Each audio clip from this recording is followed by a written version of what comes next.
Hey gents, today I'm shooting a video on audio, and I'm going to try and edit this one as little as possible so you guys can actually see all of the in-between steps, the process. So I'm using my old version of OBS to record, which is what I tend to do. I know this version a little better, and it allows me not to mix up my streaming settings. So when we're in our audio for streaming, what you want to do is kind of have your settings like this. This is generally what I do. And what I do is I have one channel that everything goes to. That's what you stream. Then you have these separated channels in case I ever do shoot a video out of here. I have separate audio tracks. And that way, if I want the volume up of the computer and my voice down, or vice versa, then you do that. So let's say alert boxes were coming through really hot. I probably don't want them. I want them in the same as my chat boxes.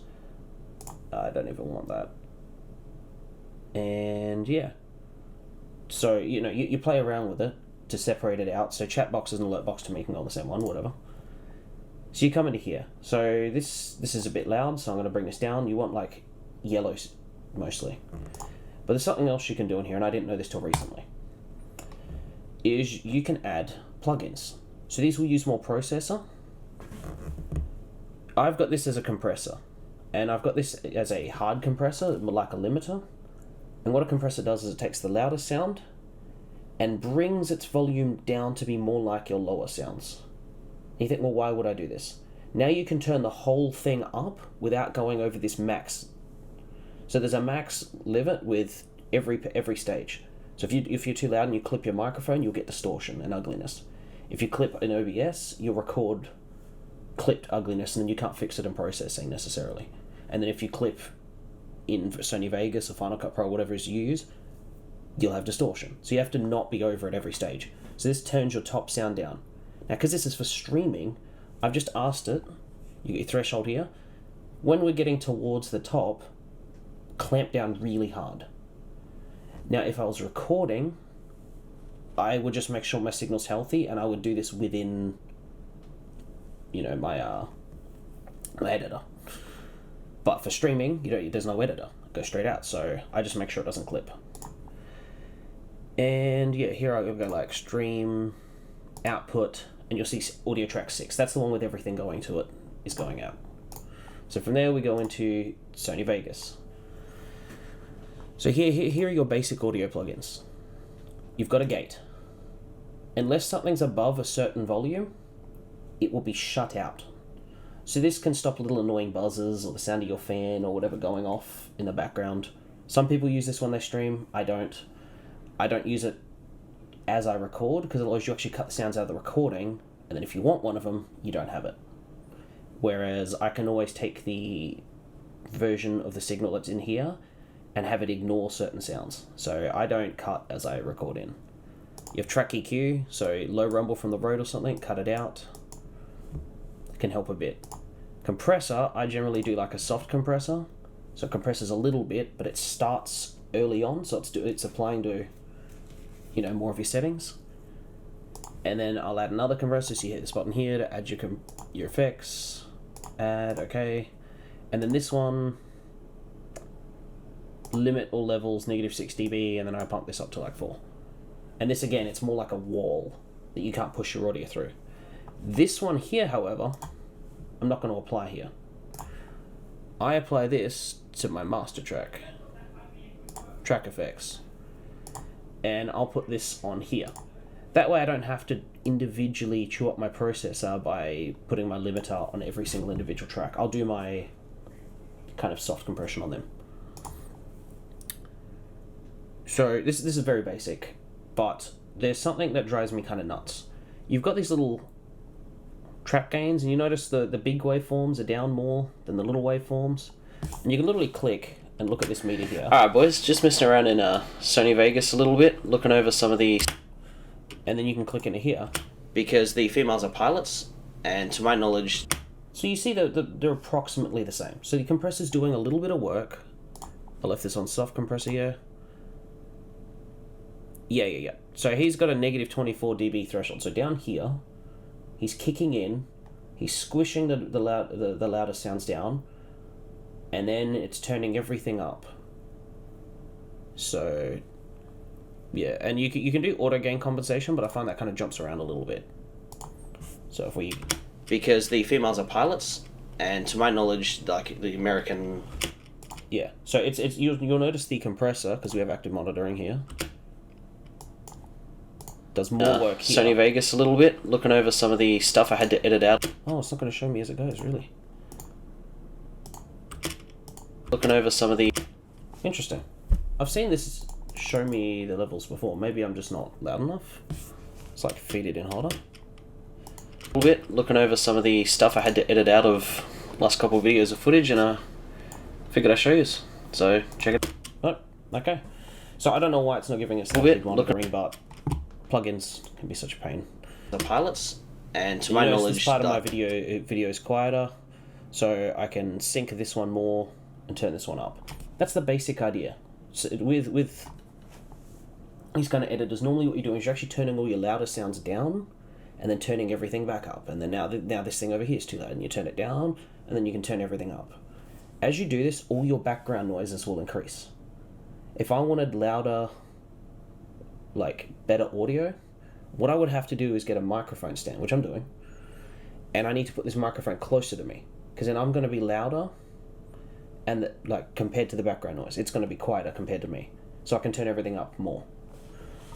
And you don't just want to do this indefinitely, because compressed sound starts to sound bad, but it's generally better to be audible and clear, and the audio quality dip a little, than it is to have like really good quality and be too quiet and no one can hear you. Everyone has to crank the video up, and then as soon as you touch this table or knock something and it makes like a big sound, you're going to have to like gain the track down so much that it creates problems. Now when we transition between sections, one thing we can do, I'll find a section that I've done. I think I must have moved everything at some point. We'll find a section like this, and what I've done is, you'll notice this section here. This section's a little bit weird. And I've done it on some of my transition, not on others. And this is about that background noise I was telling you about. This is one that I noticed big YouTubers do when they shoot footage on multiple days, and it kind of drives you nuts. Or it goes to like a piece of text. And I'll kind of explain what I mean. So what I'll do is I got like text, footage, audio, and then another audio. And let's say I want a piece of background noise. So what I'm going to do is I'm going to turn the compressor here onto here, but I'm going to turn the amount up. So I'm over compressing so you guys are able to hear the background more. Like, that's the point.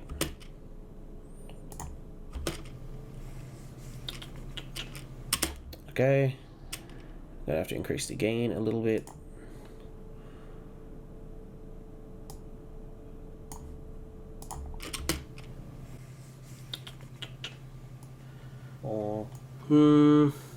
Okay, so you should be able to hear that now, because that's within the kind of higher regions. Nothing really happens, it's just a hum. But this hum is actually really useful for us. So what we do is we duplicate this track, we click the section that we want, and we put it onto this track that we actually want to keep. We don't care what happens to the rest of that audio, we just store this. Then we delete this track we just made. This is for me, the easiest way to copy the audio out that doesn't like keep the grouping to the original video footage. Okay, so now I need to Control Z. Undo the slidey thing. Okay, now I've got this like chunk of hum. And then what I would do, even though I've already actually done it, is I would find a transition. So let's mute this. Where? Yes. Women in the military. It's progressive for the late 50s. So this isn't too bad. Yes. Women in the... But you notice the hum dips here when there's the transition. So people will notice this, and they won't really know why or what's happening. They'll just notice that something is missing and something is gone quiet. If you actually cut this completely during like TV shows, it's super awkward. So every now and then in a movie, when they want to make something really awkward, they go to complete silence. And again, if there's silence with just a little bit of background noise, people would not even realize what they're listening to. So I'll kill this one here. And we're going to use this. Now, you've got to play with the faders, because if you have this background noise plus this background noise, when this track cuts out, you notice it. So you kind of made the same problem again. But we'll go through once without it. Yes. Women in the military. And then with it. Yes. Women in the military. And it's a very subtle one with this. The less similar the two tracks background noise is, the harder this is to do. So I believe this piece here. So check it out. Yeah, okay, this one's super obvious. So you hear this. This has like a hissy type wind background. Figured I'd show you. So I'll jack that up even more. Figured I'd show you. So yeah, it sounds like wind, and this sounds like a hum. So because they're not the same, blending them's going to be harder. What it would be is there's different days probably used in the footage here, and I've put them side by side, and that actually makes you kind of a problem. So what I use is this piece here is just sounds like the hum in the second part, because that's the part that stands out the most. I'm going to crank the volume on this so it's very noticeable. And we want to get the listener ready to hear this in this second part. So I would probably actually cut this into multiple pieces before the final out and clip them and gain them and kind of do more like what you can do in Pro Tools. So let's show without this. Can I show you this? So check it out. And then them together. Can I show you this? So check it out. Notice how that actually transition a little easier. I'm going to make that even louder again, and then I'm pretty much done for this video. I don't want to make it too long. Can I show you this? So check it out. Boy, we're cranking it. So without, one more on, another one last time. But I'm soloing this, mute this. Can I show you this? So check it out. So you get that kind of snap of hearing the higher background volume, and then hopefully more blending. But you've really got to play with these. Can I show you this? So check it out. And it's just a little less abrupt. Now the number one worst way that this happens is you get this. So I heard this on a highlight video the other day. It was like a Nate Diaz highlight, and it just went from this text, the music cut out for one song, then the music for the next song cuts in. It was really awkward, but you hear like. So check it out. Notice how awkward that is? So you can round, and this isn't as bad. So check it out. But with this piece of background noise. So check it out. It works. And this is normally done because you're just putting in text. Check it out. So you want to write something to the person that's watching, or put an image or a joke or something.